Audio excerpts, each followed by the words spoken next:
आम आदमी पार्टी के सांसद संजय सिंह ने प्रेस वार्ता की। आज आम आदमी पार्टी की प्रांतीय पदाधिकारियों की बैठक थी, जिसमें 8 प्रांतों के हमारे अध्यक्ष, प्रकोष्ठों के अध्यक्ष, सारे जिलाध्यक्ष, वो सब लोग शामिल हुए और आने वाले दिनों में उत्तर प्रदेश के अंदर जो हमारे काम हमने नवंबर के महीने में तय किए थे, सदस्यता अभियान, कार्यकर्ता सम्मेलन, रचनात्मक कार्य, संगठन की मजबूती, उत्तर प्रदेश के मुद्दों पे संघर्ष, मोटे मोटे तौर पे इन सारे बिंदुओं पे चर्चा हुई। और आने वाले दिनों में हम लोग इसी पे काम करेंगे। 23 मार्च को प्रांतीय कार्यकर्ता सम्मेलन हमने रखा है, लगभग 1 महीने के बाद, शहीद आजम भगत सिंह जी की पुण्यतिथि पे और डॉक्टर लोहिया की जयंती पे लखनऊ के अंदर। इसके अलावा प्रदेश भर में 16 स्थानों पे अलग अलग प्रांतों में कार्यकर्ता सम्मेलन करेंगे और 14 सितंबर को यूपी के अंदर एक रैली का आयोजन करेगी आम आदमी पार्टी। ये कार्यक्रम आज की तारीख में हम लोगों ने तय किया है। किस तरह की रैली होगी, कहां से कहां तक जाएगी? 14 सितंबर नहीं, एक रैली होगी, सभा। इसके अलावा हम अपना सारा काम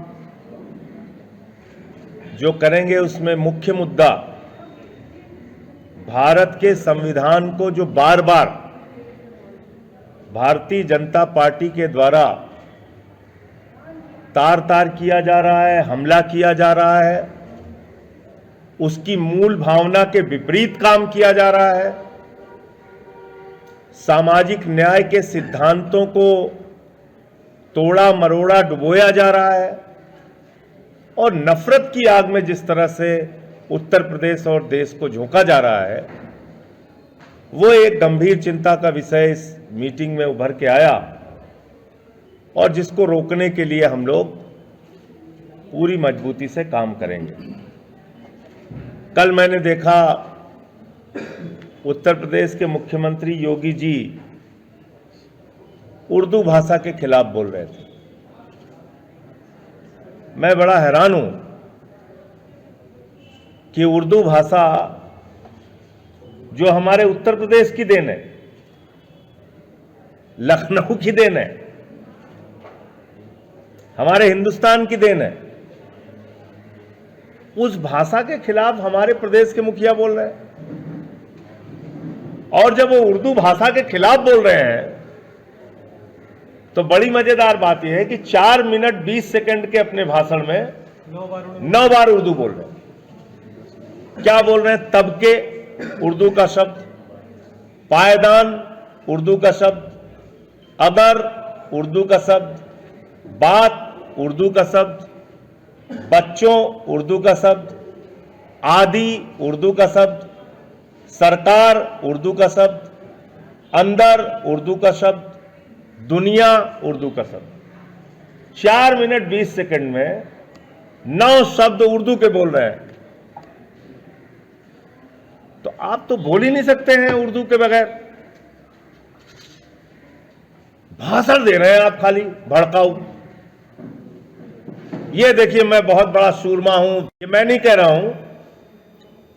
लोकसभा के अंदर देश के शिक्षा राज्य मंत्री जयंत चौधरी जी का जवाब है, वो जवाब मैं आपको दे दूंगा, पढ़िएगा। और उत्तर प्रदेश की सरकार से मैं पत्रकार बंधुओं से चाहूंगा, सवाल जरूर पूछिएगा। 8 महीने में 7,84,000 बच्चे सरकारी स्कूल छोड़ चुके हैं। 8 महीने में 7,84,000 बच्चों ने सरकारी स्कूल छोड़ा है। वो कौन है? वो मौलाना है, मुसलमान है वो किसके बच्चे हैं? वो 7,84,000 जो बच्चे हैं हमारे जिन्होंने सरकारी स्कूल छोड़ा है आदरणीय मुख्यमंत्री योगी आदित्यनाथ जी के राज में, और ये मैं नहीं कह रहा हूं, उनकी ही सरकार के मंत्री केंद्र के सहयोगी दल के जयंत चौधरी जी का जवाब है लोकसभा में, वो कौन से बच्चे हैं? वो किस लिए पढ़ने जाते हैं? वो बच्चे तो बेचारे मासूम बच्चे हिंदी पढ़ने जाते हैं, अंग्रेजी पढ़ने जाते हैं, संस्कृत पढ़ने जाते हैं, विज्ञान पढ़ने जाते हैं। उन बच्चों को आप सरकारी स्कूल में शिक्षा नहीं दे पा रहे हैं और इतने बड़े वीर योद्धा बन रहे हैं, उर्दू के खिलाफ बोल दिया। बंद करो सारे रोजगार की चर्चा। ये अखिलेश यादव का एक बयान आया आज, मैं अपनी बात पूरी कर लूं। तो इसको लेके और संविधान के हिसाब से देश चलना चाहिए, इसको लेके हम लोग बहुत सारी गोष्ठियां और सम्मेलन भी करेंगे, ये भी हमने तय किया है। 7,84,000 बच्चों ने सरकारी, यूपी के टोटल 11 लाख हैं, पूरे हिंदुस्तान के 11 लाख बच्चे हैं, जिसमें 65,000 बच्चे आसाम के हैं और 7,84,000 बच्चे उत्तर प्रदेश के हैं। और वो जवाब मैं आप सबको दे दूंगा, शेयर कर दूंगा, निकाल लो। तो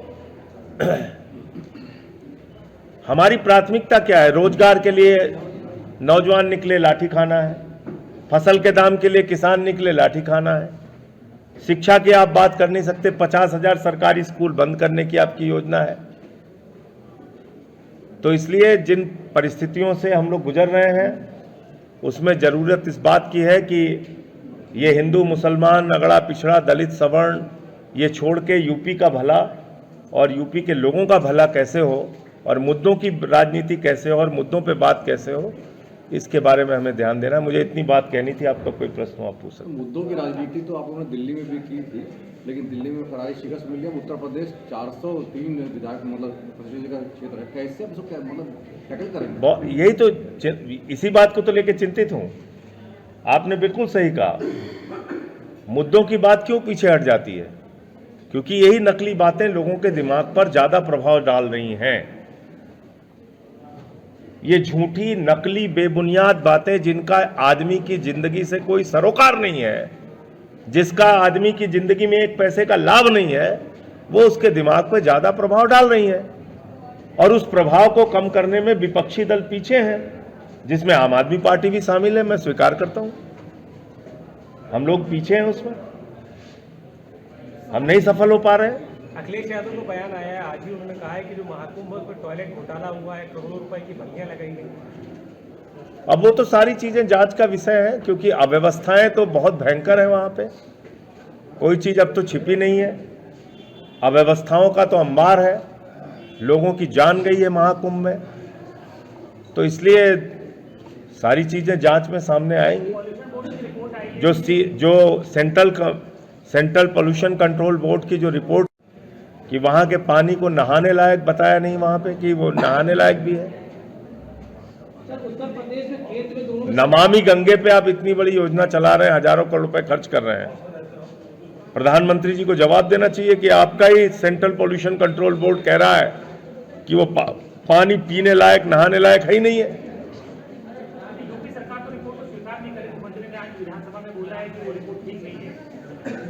तो लड़े मोदी जी से जाके। भाई सेंट्रल पोल्यूशन कंट्रोल बोर्ड तो मोदी जी का है ना, तो उसको जाके झगड़ा करें, फिर कहिए योगी जी से।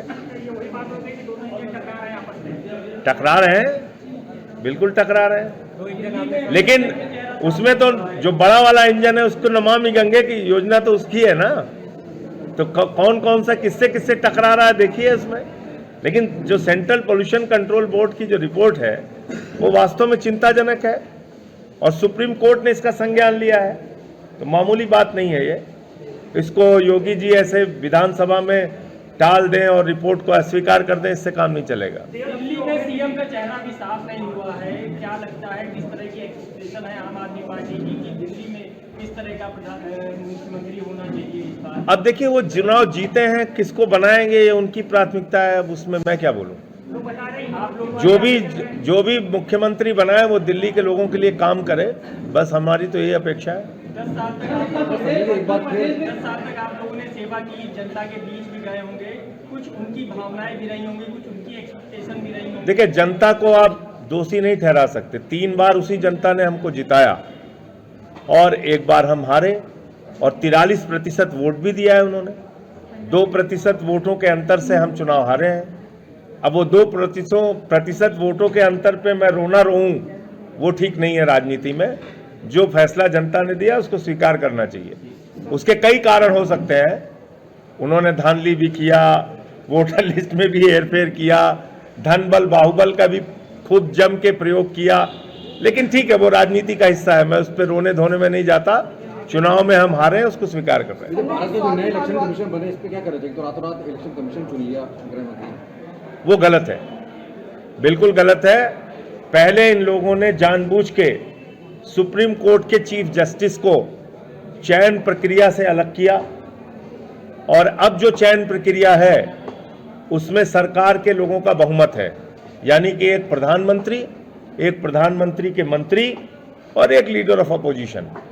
जब आप चीफ जस्टिस ऑफ इंडिया को रखते चयन प्रक्रिया में, तो मुख्य चुनाव आयुक्त का सिलेक्शन ज्यादा निष्पक्ष तरीके से हो पाता, क्योंकि 2 न्यूट्रल आदमी उसमें रहते और एक सरकार का आदमी रहता। आज 2 सरकार के आदमी है और एक एलओपी है।